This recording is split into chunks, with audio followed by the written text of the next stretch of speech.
omusajja bw'akukwana nga tomwagala, when a man comes and you're not interested, tomuvuma. don't insult him.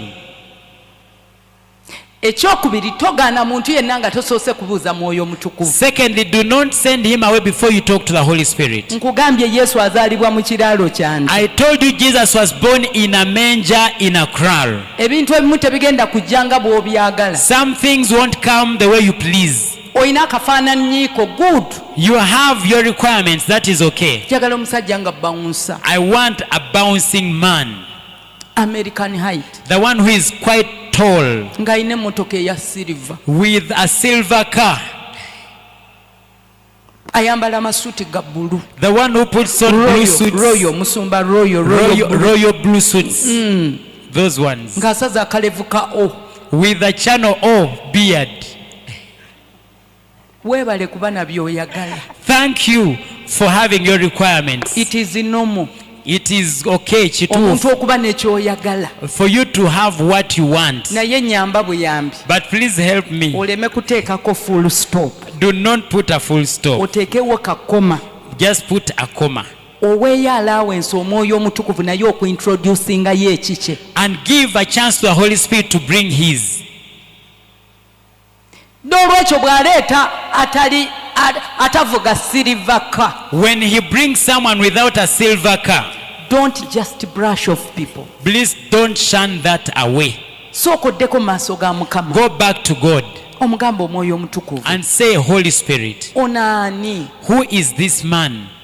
Ye mwami wange oba si yeye? Is this my husband to be or not? Olindiira Omwoyo Omutukuvu ky'ayogera. Wait on what the Holy Spirit says. Oyinza okugoba omusajja nga ye mutuufu. You might shun away the right person N'agenda ng'olaba.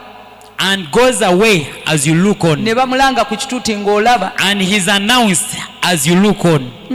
Lwali lunneepankirako. He was disturbing me. Naye amazima gennyini okuva lwe wagaana omuvubuka gwe wagaana emyaka kati 8. But from the time you said no to that man, it is now 8 years that are gone. Teri mulala yali akwanyeeko. No one has come for you. Teri mulala yali yadde okuyiwako obuyiyi. No one has even come to disappoint you.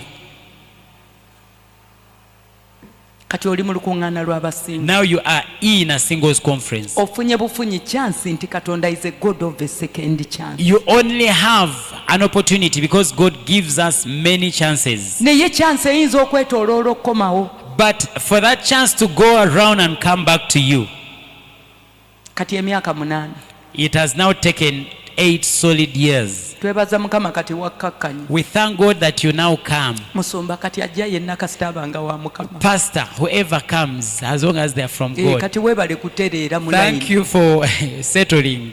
Naye kikukositinze emyaka 8. But it has taken you 8 years. Eno time This time, senga kati oli mu kkubo onoonayo baana ku ssomero. you'll be collecting your children from school. Okyali mu nkuŋŋaana z'abasinga. You are busy hopping from single conferences Kugaana musajja mutuufu. because you said no to the right man. Ku luno lwokka This time around, katubeere beegendereza. let us be careful Kuba Katonda yatuyise. because God invited us. Agenda kuleeta second chance. He's going to give us another Agenda chance. kulaga omukyala. He's going to show you a Agenda spouse. kulaga omwami. He'll show you a husband. Tasobola kubanga yatuyise He can't have called us nga tagenda tuyamba. and yet he's not going to help Naye us. twegendereze. But we need to be careful. Bameka ng'ontegeera How naawe? many of you understand what I'm saying? Tukeereye nnyo. We've overly delayed. Tuzanyidde mu biseera byaffe. We've played with our seasons. Sonyiwa abantu abakumenya omutima. Forgive those that have disappointed you. Sajja yakusiiga siriimu musonyiwe. That man who infected you, please forgive. Kye kikulemesezza okuwona siriimu. That is why you are not getting healed. Katonda ayagala kuyamba. God wants to help you. Ab'emikwano Katonda awonyeza ddala siriimu. Friends, God heals HIV. Katonda awonya kansa. God heals cancer. Katonda awonya endwadde zonna. God heals all diseases. Sonyiwa omusajja oyo yakutulugunya ng'okyali muto. Please forgive that man who tormented you. Wakulira wa anko. You grew up with your uncle. N'akuweerera naye nakukozesa. He ended up paying your tuition or school fees, Tima but he gwasiba. failed you. and then you are so angry till today. sirimusonyiwa. I've never forgiven him. Bwe tuba tunaagenda gye tulaga If you're headed somewhere where you need to era go ne tutuuka mu mukisa gwaffe ogw'obufumbo, and get into your blessing of marriage, tugenda kusaba ekisa we are ekisonyiwa. going to ask God for the grace to forgive. Yali musajja gye wasookera okufumbirwa, It was that man where you married first n'akukuba kibooko and beat you up properly. paka kati tomusonyiwanga. Till today you have never forgiven him. Yawasa dda, He even married already. owooza sirimusonyiwa. You are saying I'll never forgive that Ekyo man. kyokola weesiba wekka. What you are doing, you are entangling Mako yourself. 11:25-26 Mark 11:25-26. bayibuli etugamba ekyo. What does the Bible say to us? Makko essula 11 olunyiriri lwa 25. Awo bwe munaayimiriranga nga musaba musonyiwenga bwe mubanga n'ekigambo ku muntu n'ekitammwe ali mu ggulu abasonyiwa ebyonoono byammwe. Naye bwe mutasonyiwa era n'ekitammwe ali mu ggulu talisonyiwa byonoono byammwe. Amiina. Mark 11:25-26.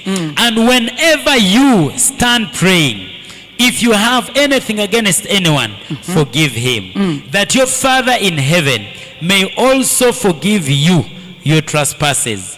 But if you don't forgive, neither will your Father in heaven forgive your trespasses. Mukama yebaze. Amen.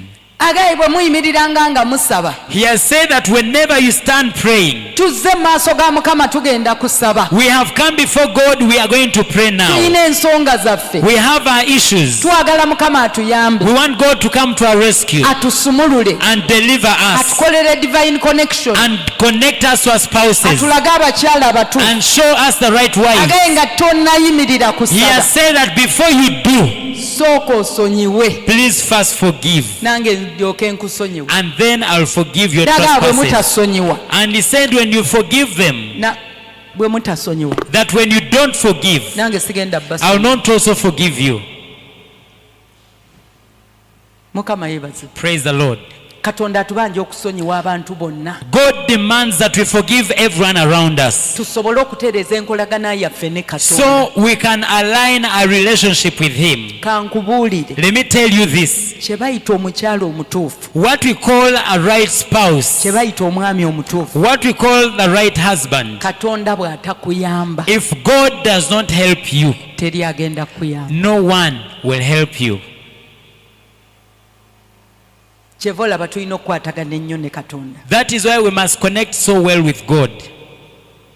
Abamu tukyayenda. Some of us are still fornicating Obulamu bwa singo, in a life of a single woman. ebintu or man. ebinyiiza bingi, Some of the things that annoy are quite many. abantu ababuuza ebibuuzo bangi. Many people have questions. Tonnafumbirwa You are not yet married, naye bakubuuza ozaala ddi ku mwana, but they're asking you, when are you giving birth? ne weebuuza wandimbuuzizza kufumbirwa oba ombuuza kuzaala mwana. And then you're like, would it be giving birth or me getting married? Bo babuuza kuzaala, They ask about giving birth. tebafaayo oba ozadde otya oba otya. They don't mind how you do. Ng'okaddiye nno, Oh, you're quite of age now. toyinaayo muntu yenna eyo Kampala eyo gye mubeera. Don't you have anyone in Kampala where you stay? Era kati abamu wanyiiga ne mu kyalo tokyagendayo. Some of you are already angry, you no longer go back to the village. Ba buli lw'osanga sengaawo akubuuza ebibuuzo, Because every time you find your senga, they have many questions. bakubuuza ebibuuzo by'otayinaako ansa, Many questions that you can't answer. ne bakuleetera okunyiiga. And they get you angry. Kati ate n'otamanya And you forget nti buli lw'onyiiga that every time you are angry, ate oba oyonoona omwoyo gwo. you are defiling your spirit. Sitaani akugolokosezza bano abantu basobole okubuuza ebibuuzo ebikuggyako waya. The devil awakens these people so they can ask you annoying questions. Yakimanyi bw'onoobeera mu mwoyo, Because he knows when you are rooted in the spirit, ogenda kutuula ku ntebe ye ey'obufumbo obeere ng'ofuga. you're going to sit on your throne of marriage and reign. Omuntu bw'aba mufuzi, When someone is reigning, alagira ebintu ne biba.